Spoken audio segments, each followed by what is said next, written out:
Not only do they hunt witches to make money in hospitals, like $16,000 for like 2 weeks to hold a witch hostage, but they make movies because some people are connected to other witches. So the Harkness family is connected to the witches. They write A Discovery of Witches. It's by Miss Harkness, same name as the Matthew Hopkins, like Hopkinsville, Kentucky book, where he teaches others how to hunt witches, which is usually using sanitariums. Because if you're able to channel from your Akashic records and tell people what's going on, you're dangerous, very dangerous. So the Hopkins and the Harkness family, they got together and got married. I'm about to go take a little trip to McDonough, Henry County, and go visit the Harkness and the Hopkins and be like, why y'all over here making movies and then hospital napping people at the same time? They put it right in our faces through symbology. Like I said, Helena Blavatsky, August 12th birthday. So Cara Delevingne, August 12th birthday. Mr. Matthew Hopkins, August 12th birthday. Many of these families go into these Egyptology tombs and look at what we're going to do and how we're going to do it so they can stop whatever's going to happen with our awakening. But we already saw it coming. So I'm just letting y'all know, don't get taken when you awaken. Everything is connected and there is a pattern. Notice the patterns? Then you keep it together. The pattern is they make all these societies, secret societies, they go to these different schools and they tell themselves about who they are and what we are in order to keep us in check. Like, why would these people, Skull and Bone Society, the Russell Trust Association, even care about witches, right? Because none of that exists.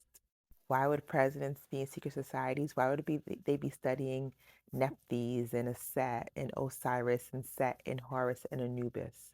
They had to know when we would come back because we know how to run things the right way. We know about energy from the sun. So when people make money from keeping the truth, they don't want you to ever know it. They will make people look like they need to be in a sanitarium when they're just really witches.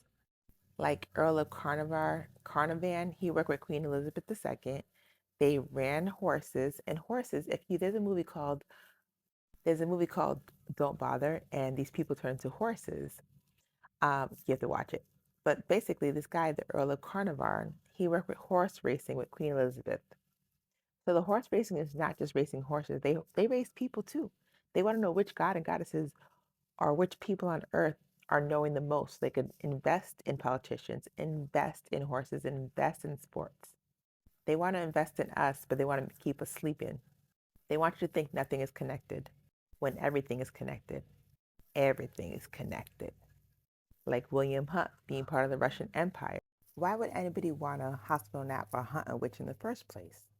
Because the oil company takes advantage of people not knowing that witches exist and that information from Akashic records could be downloaded. And then you could be in everything, become everything, and then you could actually get the world working right. And the power of femininity and the power of information is so strong that the oil company would lose a lot of money.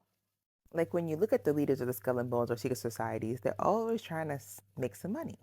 They're always part of a government.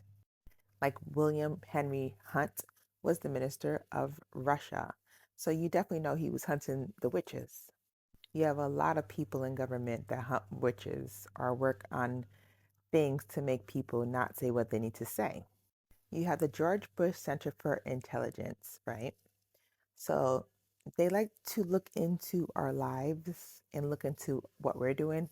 But when we see them back, they get mad. Like somehow on Astro, little old me could see all the presidents in my dreams.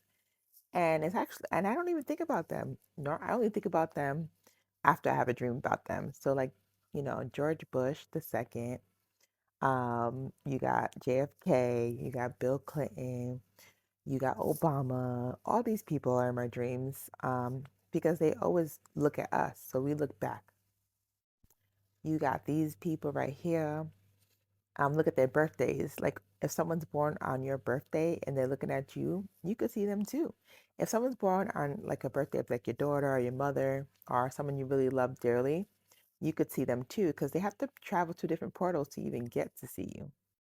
Now, a lot of it has to do with the oil. Oil industry does not like people waking up. The Rockefellers, whoever's involved with oil, you think they want us to have energy from the sun. They do not want the return of the sun. They go to church, but they don't like the sun.